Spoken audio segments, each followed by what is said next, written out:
Today, we begin an in-depth analysis of a figure whose name is synonymous with elegance, with wealth, and with revolutionary design. Yet her history is, well, it's indelibly marked by ruthlessness and wartime collaboration. We're talking, of course, about Gabrielle Bonnard, Coco Chanel. We are, and our goal today is to conduct a really rigorous examination of the sources we have in front of us. Exactly. We need to dissect the creation of this just iconic fashion brand that fundamentally changed what it meant to be a woman in the 20th century. But then this is the crucial part. We also have to unflinchingly confront the documented dark shadows of her political actions. Specifically, her role as a German intelligence agent during World War II. We have a pretty complicated stack of research here detailing both her spectacular creative brilliance and the morally compromising choices that defined her path to the top. It is a profound study in duality, and it really demands precision. I mean, Chanel remains celebrated globally. She's the only fashion designer in history to be included on Time magazine's list of the 100 most influential people of the 20th century. The only one. Yeah. That's an incredible statistic. It is. Her creative influence spanning everything from the little black dress to this idea of lifestyle branding built around Chanel No. 5 is just unparalleled. But the documents we're analyzing also meticulously detail her actions during the German occupation of France. And that includes her direct cooperation with high-level German intelligence. Yes. So we have to rigorously explore this documented complexity, presenting the facts of her political and personal realities right alongside her revolutionary aesthetic contributions. So the central tension we're really focusing on for you, the listener, is stark. How did a poor, abandoned orphan manage to completely shed her origins, rewrite the rules of feminine style, and build a global empire? And crucially, what price did she exact? Or expect others to pay to secure that staggering legacy and, ultimately her immunity from prosecution after the war? Precisely. We are committed to looking past the popular, almost mythological image of effortless chic and really getting into the documented facts. The facts regarding her financial maneuvering, her political conduct, and the ruthless personal reality hidden behind the facade of, la grande dame of fashion. So to truly understand the ambition, and I think later the ruthlessness, we have to start where the persona began. In profound poverty and in intentional obfuscation. Gabrielle Bonnard Chanel was actually born Gabrielle Bonnard Chassenel in 1883 in Saumur. Chassenel. With an S. And the sources note that this was actually a spelling mistake in the official registry, a mistake she purposefully never corrected. Why would she keep an error in her name? Because she wanted to hide her origins. That initial birth record, the one that said Chassenel, also indicated she was born in a poorhouse hospice. Oh. So correcting the name would mean acknowledging the specific shame of her birth circumstance. Her early life was just defined by tragedy and abandonment. Her mother, Eugénie Jean de Vaux, was a laundrywoman who died when Chanel was only 11 years old. And her father. Her father, Albert Chanel, was an itinerant street vendor. The sources are clear. He simply abandoned her and her siblings soon after. Just gone. So a complete abandonment, which led her to the next formative and equally stark environment, the convent of Aubusson. She was sent there, yes. It was an orphanage run by the Congregation of the Sacred Heart of Mary, an order founded specifically to care for the poor and rejected children. So she was quite literally among the rejected. She was. And she spent 6 years within those walls, living what the sources describe as a stark, frugal life. But the irony here is really powerful. It was within that austere, disciplined setting that she learned the essential trade of sewing. The trade which would later become the foundation of her entire billion-dollar empire. Exactly, the one practical skill she took with her. And it's truly fascinating how that disciplined, frugal environment ironically became a source of design inspiration later on. We'll definitely see that when we discuss her famous villa. We will. But moving on from Aubusson, she was considered too old for the convent at 18, and she relocated to Moulins. Initially, she worked as a seamstress. And that's when the shift to the stage happened. This is what gives birth to the name we all recognize. Right. She needed additional income, so she began singing in a cabaret frequented by cavalry officers, a place called La Rotonde. And she wasn't the star performer, was she? No, not at all. Her role was that of a posesse, which is, essentially an intermission performer who entertained the crowd and passed the plate for earnings, often singing kind of risque songs. It was during this phase that she acquired the name Coco. There are a few competing theories about the name's origin and the sources, and they all tell different stories about her identity at that time. They do. It might have come from the catchy songs she performed, like Who has seen Coco Kikavu Coco, or maybe Coco Rico? But there's a more socially charged possibility? Yes, that it was an allusion to cocotte, which was common French slang for a courtesan or a kept woman. And this is where we see the first clear, calculated instance of her crafting her own personal narrative, isn't it? It is absolutely foundational to the mythology of Chanel.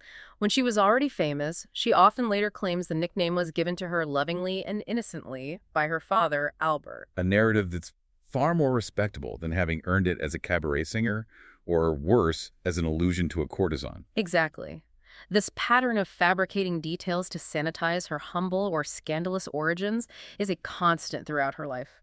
She did briefly try to leverage that exposure into a serious stage career, though. In 1906, she traveled to the famous spa resort town of Vichy.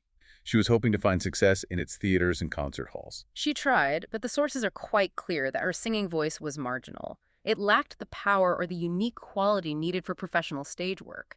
She just couldn't find employment in the theaters. So she took an extremely unglamorous job to sustain herself. Very unglamorous. She worked at the Grand Grill, which was an outdoor mineral water dispensary. She was a deno's dough, literally dispensing glasses of mineral water to the public. It's such an interesting moment of anti-glamour in her rise, a stark contrast to everything that would come later. It is. Once the season ended, she went back to Mulan, finally recognizing that stage life was not her destiny. But, and this is the key, she had already made the essential connections, specifically the wealthy patrons, that would launch her into the entirely different, far more lucrative world of fashion. Right. The transition from struggling cabaret performer to successful couturier wasn't just about design skill. Not at all. It was entirely financed by her pivotal early relationships. Her initial genius lay in translating that financial security and the access to aristocratic leisure it gave her into a revolutionary functional style. And the first key enabler was Etienne Bourbon. Yes. Around age 23, in 1907, Chanel became his mistress, taking the place of another courtesan. She lived a 3-year period of what the sources call a self-indulgent life at his chateau, Royalou. She was just immersed in aristocratic hunting culture and wealth. And it's there that she began designing hats, almost as a hobby. Purely as a diversion, more of an artistic outlet than a real business venture at that point. But the truly consequential and financially pivotal relationship was with Captain Arthur Edward Boy Capel. One of Olson's friends. Exactly. Starting in 1908, Capel was a wealthy English upper-class member. He served as a political attaché, and critically, he provided the initial capital and the business acumen for her first independent shops in Paris. And the sources really stress that Capel's influence wasn't just financial. No, it was aesthetic as well. It's widely suggested that his highly stylized, clean, almost severe sartorial look, the look of the English dandy, influenced the simplified, masculine straight lines that became the foundational early Chanel aesthetic. Even details of the brand's most famous icon are linked to him. That's right. The iconic rectangular bottle design for Chanel No. 5 is often attributed to Capel's influence. It was possibly adapted from the clean lines of his Chervet toiletry bottles, or a masculine whiskey decanter he owned that she admired so much. The shape itself suggests efficiency and clarity. It's such a stark contrast to the overly ornate, flowery perfume bottles of the period. It's pure modernism. Their affair lasted for 9 years, and despite Chanel's desire for permanence, Capel was never faithful. He eventually married an English aristocrat in 1918. But their connection remained profoundly close until his death in a terrible car crash in December 1919. The sources note that Chanel confided she felt she had lost everything when he died. It underscores his role as her mentor, her lover, and her original financier. And in the meantime, the business was expanding rapidly. This really demonstrates Chanel's sharp business instincts when she had that capital. It does. In 1910, she became a licensed milliner and opened Chanel Modes at 21 Rue Cambon in Paris, initially selling only those hats she had first designed at Balsan Chateau. But the rapid expansion into clothing was the crucial next step. In 1913, again financed by Capel, she opened a boutique in Deauville. A highly fashionable coastal resort. And this location was revolutionary because it was here that she introduced deluxe casual clothing constructed from incredibly humble, low-cost fabrics. And this is where we first see her audacity, her genius for recontextualizing materials. Absolutely. She used jersey and tricot materials that were predominantly used for men's underwear or, at best, for very inexpensive items, never high fashion. This allowed her to keep costs down and produce clothes that moved with the body. And the timing was perfect, right? With the shift toward wartime and post-war practicality. Perfect timing. She also used a brilliant, highly public form of advertising that circumvented traditional runway shows. This involved her sister, Antoinette, and her Aunt Adrienne. Yes, her paternal aunt Adrienne, who was close to her in age, she had them model the new designs daily. They would just parade in her jersey casual clothes through the fashionable streets and boardwalks of Deauville, normalizing this look of modern, comfortable attire. It was living advertisement. Her expansion continued, and it was greatly accelerated by the conditions of World War I. It was. In 1915, she opened a villa boutique in Biarritz, a very strategic placement, near wealthy Spanish clients and European elites who were escaping the fighting in Paris. This venture was a massive financial success. So successful, in fact, that the sources state that by 1916 she was financially secure enough to fully reimburse Boy Capel's initial investment. Which solidified her status as an independent businesswoman. She was no longer anyone's kept woman. And by 1919, she was a fully registered couturière, establishing her permanent maison de couture at 31 Rue Cambon. Eventually, she expanded to own 5 properties there, numbers 23 to 31 by 1927. She had created an empire in under 2 decades, built on a foundation of aristocratic financial backing and, ironically, plebeian fabrics. But the true engine of that empire, the one that generated decades of bitter legal conflict and almost collapsed her brand during the war, was the fragrance that launched the modern concept of lifestyle branding. Chanel No. 5. In 1922, seeking to expand into perfume, she met Pierre Wertheimer. And in 1924, they created Parfums Chanel with Pierre and Paul Wertheimer, who ran the immense bourgeois cosmetics house. The financial split became the stuff of legend and a lot of litigation. A lot. The Wertheimers received 70% of the profits for providing full financing for production, manufacturing, marketing, and global distribution. And another partner, Théophile Bader, who owned the large department store Galeries Lafayette, got 20%. Leaving Chanel with only 10% for licensing her name, she also stepped back from operational control. From the Wertheimers' perspective, this probably seemed fair. They were taking on massive financial risk, industrializing a product, managing global logistics. Of course. But for Chanel, this arrangement became a deep, lasting source of resentment.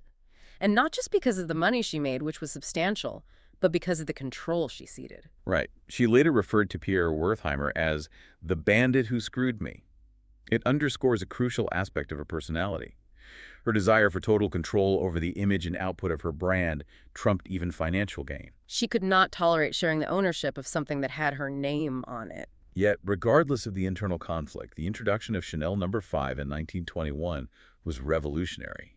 It extended the designer's influence far beyond clothing and established that modern concept of a designer lifestyle brand. The simple synthetic scent, the aldehydes, and the minimalist packaging spoke to the same modern aesthetic as her clothing. And the cultural impact was just undeniable. It set the stage for decades to come. We have that famous anecdote from the 1950s where Marilyn Monroe was asked what she wore to bed. And she famously stated 5 drops of Chanel No. 5. Instantly solidifying its status as an iconic product, linked inextricably to modern feminine allure and intimate luxury. At the same time, Chanel was cementing her place among the highest echelons of European society. She was using these liaisons to further elevate the status of her brand. She had a romantic interlude with Grand Duke Dmitry Pavlovich of Russia, who helped introduce her to the French perfume industry through his family connections. And she financially supported the composer Igor Stravinsky's 1920 ballet's Russ's production of Le Sacre du Printemps. Her crucial entry into the British elite, though, was facilitated in 1923 by a woman named Vera Bate Lombardi. Yes, and this connection opened doors to a highly exclusive, powerful circle that included Winston Churchill, Edward Prince of Wales, and most significantly, it led to her 10-year affair with Hugh Richard Arthur Grosvenor, the Duke of Westminster, Who was universally known as Bendor. And he was arguably the wealthiest man in England. He showered her with extraordinary gifts, fine jewels, art, a house in London. And when asked later in life why she never married him, her alleged reply encapsulated her entire self-assured identity. It's a quote, just dripping in calculated self-worth. There have been several Duchesses of Westminster. There is only one Chanel. She prioritized her individual legacy over any title. She did. The Duke also gifted her a parcel of land on the French Riviera in 1927, where she built her highly personalized villa, La Pausa. And fascinatingly, the architect, Robert Streitz, incorporated design elements for the monumental staircase and the patio that were directly inspired by the architecture of the orphanage. From Aubusine, where she grew up. From Aubusine. This detail is so striking, it suggests a strange internal integration of her stark, abandoned past into her luxurious, powerful present. It was as if she needed to contain the memory of her origins within the very structure of her wealth. She also moved intensely bohemian and artistic circles, maintaining a long, complicated friendship with the society figure Misi Assert. But the glamour came at a cost. A heavy one. The sources indicate that by 1935, Chanel had developed a daily morphine habit which she maintained until her death. This is a truly dark and complex detail, hidden behind the glittering facade of the Duke's generosity and her constant work. It suggests an incredible internal pressure. It does. It raises the question of what the personal cost of being the only one Chanel truly was. It forces us to recognize the intense, possibly destructive complexity beneath the surface of her glamorous public life. Before we delve into the wartime shadows, we absolutely must fully appreciate the profound scale of her aesthetic shift. Post-World War I, Chanel literally changed how women dressed and moved. And in doing so, she changed the social rules. Her aesthetic was defined by youthful ease, liberated physicality, and unencumbered sportive confidence. The sources all agree she dealt the official death blow to the corseted female silhouette. A change that was both social and economic. It was. She systematically borrowed functionality from male attire, often inspired by nautical and equestrian culture, which she was exposed to through Balsan and capo. Think of the simplicity of striped shirts, bell-bottom pants, crewneck sweaters, espadrilles. Things traditionally worn by sailors and fishermen, now adopted by high society. Exactly. Her initial and foundational design triumph was her innovative use of jersey fabric, a machine knit material that had previously been considered too coarse for high fashion. The sources note she initially purchased it because of its low cost and abundance, especially during wartime shortages, but it proved to be the perfect material for a new, modern era. Absolutely. Traditional couture materials were scarce, and critically, women were entering the workforce in unprecedented numbers. As nurses, civil servants, factory workers, they needed practicality and ease of movement. So her suede jersey suits and dresses allowed for the free and easy movement required to commute on buses and bicycles to perform physical tasks. They were designed to be put on without the help of servants, which signals a dramatic shift toward independent, self-reliant womanhood.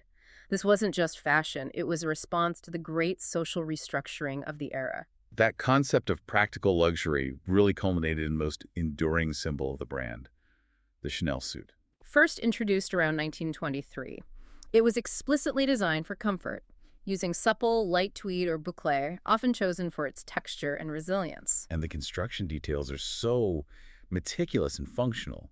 The jacket, for instance, had no stiffness, minimal structure, and it featured functional patch pockets. Which was a revolutionary addition. Yeah. It allowed women to carry their own essentials without relying on a bulky purse.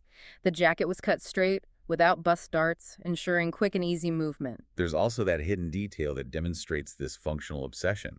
The sources mention a thin, gold-plated chain was often sewn into the jacket's hemline. Right, to add just enough weight to ensure the garment hung perfectly and remained stable, preventing it from riding up when the wearer moved. And the fittings themselves were an integral part of the design process. They were. Models were reportedly required to perform functional movements, climbing the stairs of an imaginary bus, bending as if getting into a low-slung sports car to ensure complete freedom of movement. The suit was practicality disguised as luxury, a uniform of modern corporate elegance. And beyond the suit, the other foundational piece is, of course, the little black dress, the LBD. She famously vowed to dress all women in black, liberating the color from its traditional association with mourning and presenting it as a statement of universal, democratic elegance. Vogue, in 1926, published an illustration of her simple black silk crepe dress. They dubbed it the garçon look, the flapper style, and famously compared its basic, ubiquitous lines to the ubiquitous Ford automobile. Just as the Model T had made cars accessible, The LBD made high style accessible. And this was revolutionary because during the lead up to and during the Great Depression era of the 1930s, this affordable chic allowed the non-wealthy to walk around like millionaires. By using black, she erased the visual distinction between the demi-monde, the socially marginal, and high society. She proclaimed, "I impose black, it's still going strong today, for black wipes out everything else around." It was a bold claim. Her innovations extended powerfully to accessories too, particularly jewelry. Yes, she famously broke down the barriers between costume and fine jewels, insisting on mixing them freely. She found displaying only fine jewels disgusting. She felt it was too ostentatious. She preferred fake jewelry because it's provocative. And she launched a hugely successful line with Duke Fulco di Verdura, featuring the iconic jeweled Maltese crosscuff. This allowed wealthy clients to impress others with aesthetics and style without displaying their costly fine jewelry in public. So she cemented costume jewelry as a coveted, fashionable accessory in its own right, not merely a cheap substitute. Exactly. And finally, the iconic Chanel bag, the 2.55.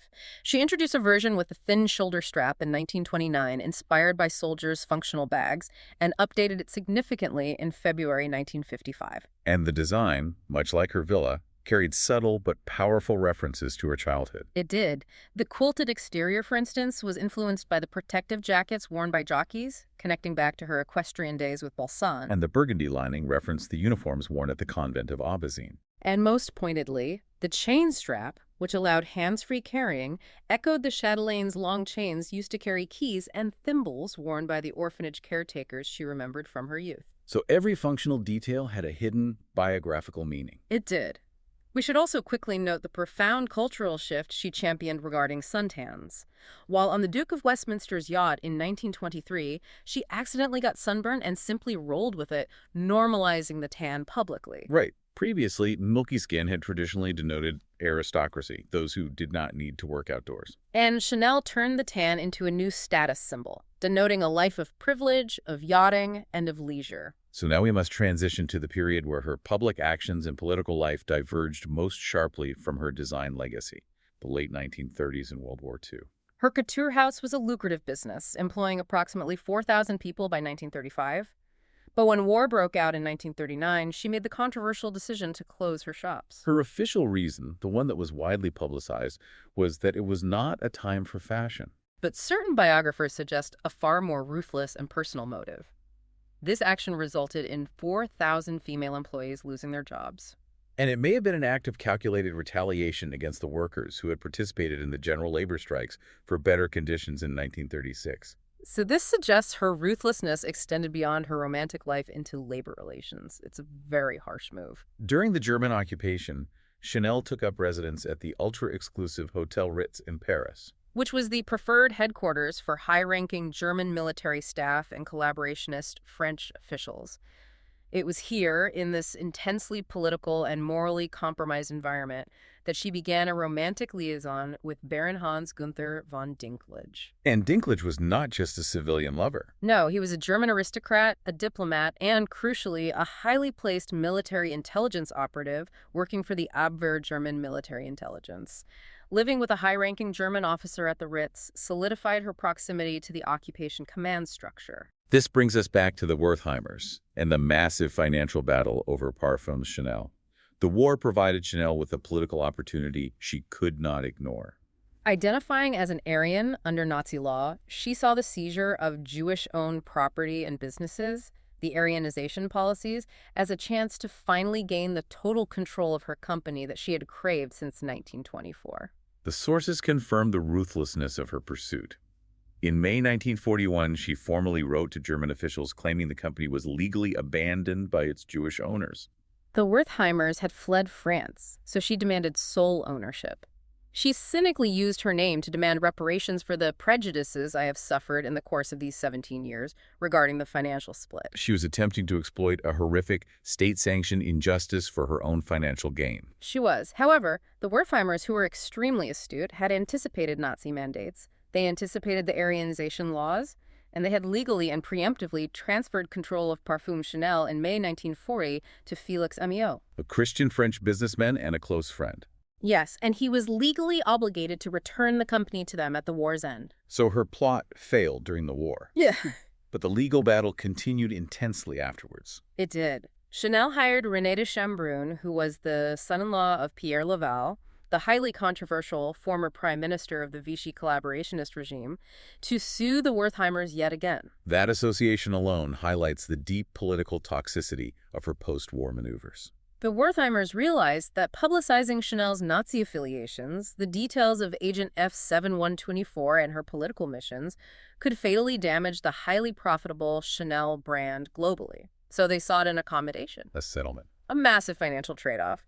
The resulting deal in 1947 was truly extraordinary. They renegotiated the 1924 contract, granting Chanel wartime profits equivalent to a staggering $12 million in 2022 valuation.